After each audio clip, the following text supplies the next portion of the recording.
الرحمن الرحیم۔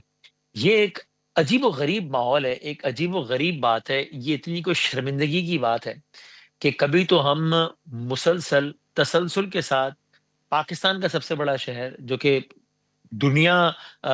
کے کئی ممالک سے بڑا ہے،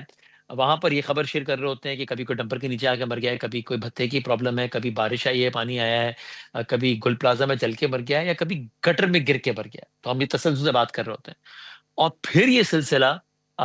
ہم جب رپورٹ کر رہے ہوتے ہیں تو یہ پاکستان کے دوسرے شہروں سے بھی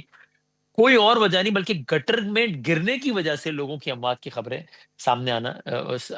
آ رہی ہوتی ہیں۔ یہ اتنی کوئی، یعنی یہ وہ بات ہے کہ جو کہیں بھی ہو، اس پہ شرمندگی بھی اس لیے ہوتی ہے، کوئی اتنی ایک بیسک بات ہے۔ ایک ہوتا ہے اللہ نہ کرے کوئی بجلی گر گئی، کوئی سونامی آ گیا، پتہ نہیں کیا ہو گیا، تو اس کے باوجود بھی اقدامات ایسے ہونے چاہیے کہ انسانی جانوں کا نقصان کم سے کم ہو۔ لیکن یہ اتنی بنیادی وجہ ہے کہ یار گٹر کا ڈھکن نہیں تھا، یا کوئی مین ہول کور نہیں تھا، یا کوئی کنسٹرکشن ہو رہی تو بیریئر نہیں لگا تھا۔ اور یہ مسئلے آج کل کے نہیں ہیں، یہ شیلا رضا صاحبہ جو اس وقت ظاہر ہے بہت محترم پاکستان پیپلز پارٹی کی، ان کے دو بچے اسی طرح کراچی میں کنسٹرکشن کا کام ہو رہا تھا، بیریئر نہیں لگا ہوتا، ٹیکسی وہاں اس میں گر گئی اور ان کے دونوں بچے جان سے گئے۔ شیلا رضا صاحبہ خود بھی تھی اس میں، اور یاد تک 20 سال پہلے کی بات ہے، اور یہ کب سے ہی معاملہ۔ تو جب خاص طور پہ جب یہ والا ایلیمنٹ ڈسکس ہو رہا ہوتا ہے تو اتنی شرمندگی ہوتی ہے کہ انسان اس پہ کیا کہے۔ اور کراچی میں تو تواتر سے واقعات ہم دیکھتے ہیں کہ ہو رہے ہوتے ہیں، لیکن ہم نے پچھلے دنوں دیکھا کہ پنجاب کے مختلف شہروں سے بھی سرس کے واقعات آئے، لاہور سے آئے، اور کل تو اس وقت حد ہو گئی جب لاہور سے یہ خبر آئی کہ ایک ماں اور ایک بچی، 10 ماہ کی بچی اور 20+ ایئرس کی والدہ اس کی، وہ دونوں ایک کھلے گڑھے میں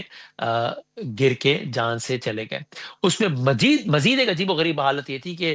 اس خبر کو پہلے بالکل ایک غلط خبر کہ یہ تو ہو ہی نہیں سکتا، اس کو فیک نیوز قرار دیا گیا کہ یہ کیسے ہو سکتا ہے۔ یعنی ابھی حتمی نتیجے تک پہنچنے سے پہلے فیک نیوز کا بازار گرم ہو گیا، فیک نیوز ہے، یہ تو فیک نیوز ہے۔ یہ ایک عجیب و غریب بات ہوئی کہ اس کے اپنے میاں کو جو وہ حراست میں لے لیا گیا۔ یہ ایک اور عجیب معاملہ ہوا۔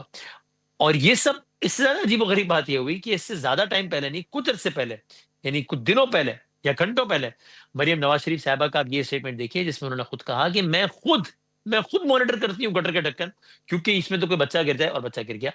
کوئی بچہ گر جائے تو کون ذمہ دار ہوگا۔ انہوں نے یہ کہا تھا مریم نواز شریف صاحبہ نے۔ میں روز رات کو بیٹھ کے چیک کرتی ہوں کہ کس جگہ جو ہے وہ گٹر کا ڈھکن نہیں لگا، کوئی ایکسیڈنٹ ہو جائے تو کون ذمہ دار ہے۔ اور مجھے افسوس سے یہ بات کہنی پڑتی ہے کہ رات کو 12 بجے کے بعد کچھ گروہ ایسے ہیں جو ایکٹیو ہو جاتے ہیں، گدا گاڑی کے اوپر پوری فیملی آتی ہے، اور ان کا کام ہی یہی ہوتا ہے کہ گٹروں کے ڈھکن وہ رات کو چوری کرتے ہیں۔ پورے پنجاب میں ایک جیسے گٹروں کے ڈھکن لگ رہے ہیں جو کوئی نہیں اٹھا کے بیچ سکتا، ان کے اوپر گورنمنٹ آف پنجاب کی سٹیمپ ہوگی، چوری کرنے والا اور خریدنے والا دونوں جو ہے وہ اریسٹ ہوں گے۔ اور پھر آج یہ ہوا واقعہ پچھلے 24 گھنٹوں کے دوران،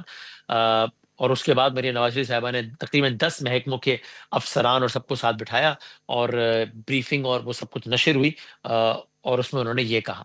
مین ہول کھلا رہ گیا ہے، کسی کو پرواہ نہیں ہے وہاں۔ اے سی صاحب یہ فرما رہے ہیں کہ وہ کبھی وہاں پر گئے ہی نہیں، انہوں نے دیکھا ہی نہیں وہاں پہ کیا ہو۔ آپ پھر کس چیز کے اسسٹنٹ کمشنر نے، ذرا مجھے اس بات کا جواب۔ کنسٹرکشن ہو رہی ہے، احتیاط کیجیے، وہاں پر لائٹ ہی نہیں، کون پڑے گا کھڑا ہو کے؟ اتنی بڑی مجرمانہ غفلت۔ ہم فیملی کو فیسیلیٹیٹ کرتے، ہم ان کو چور ڈاکو مرڈر بنا کے تھانے میں لے گئے۔ آپ لوگوں کی نااہلی اور نالائکی اور غفلت کی وجہ سے نہ صرف اس کی جان گئی، اس کی 10 ماہ کی بچی کی بھی جان ٹویسٹ کرنے کی کوشش کی، جیسے واقعہ ہی نہیں ہوا۔ یہ جو عثمان یاسین ہے، اور یہ جو سیفٹی انچارج ہے انیال احمد نواز پروجیکٹ مینیجر، اصغر سندھو ہے، زاہد حسین جو پروجیکٹ ڈائریکٹر ڈیپا ہے، ان چاروں کو اریسٹ کرنا پڑے گا۔ تو ٹو بگن وتھ ہم پھر